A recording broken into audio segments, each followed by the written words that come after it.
Welcome back to the winners' enclosure. We really were treated to a humdinger over here. Race number 5, the assessment plate has gone the way of the second best weighted horse in the form of number 1, Gimme a Wave. And Muziyeni has managed to get the tune out of him this afternoon. Well done, Alec Laird. Well done to the connections over here. There's a whole host of them. Muz, nice and strong from you. Of course, he looks to shirk the issue, doesn't he? I watched him coming out of the gates. I watched him towards the finish. It's almost like he doesn't want to go on and win his race, but he's got the ability.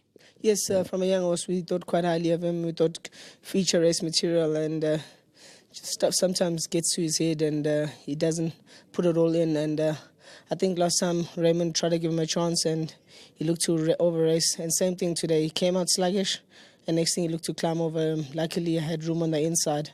And as he was about to do that, I just allowed him to stride freely up and hit the front. And he was always like looking hesitant. He felt like he had the race under control, but he always hesitant going in snatches.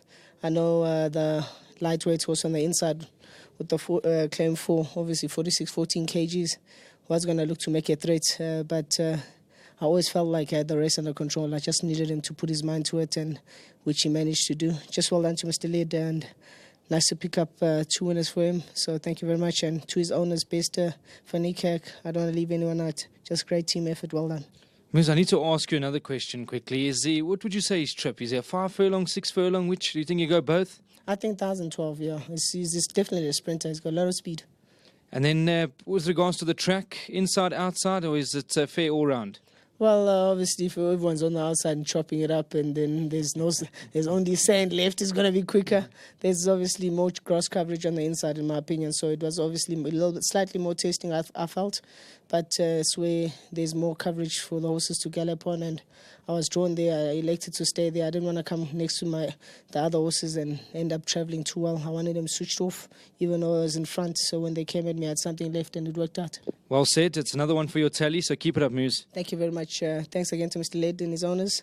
Well done to uniform. Yeah, just thank God it's working out. Super stuff. Well done to Muziyeni. Very well said. Of course, number 1, Gimme a Wave, has managed to get the job done over here. I'm sure many guys would have latched onto this. Looked to be the favourite just before they jumped, and superbly ridden. Of course, nice and strong in the finish was Muziyeni as he chases that championship, which is not too far away now. Of course, it ends in just over, I'd say, a week or so, and then that's the end of that, and then we kick off the new season. So it's been superb, and Gimme a Wave is a horse full of ability. It's good to see him back in the winners' enclosure. Brilliantly ridden, and we've got another few more races coming your way. Of course, so the UK action is well underway as well. We've got racing from Sandown, Yarmouth on the go, and then tomorrow I think we're out at Ascot for some big racing as well. So sit back, relax, and enjoy it.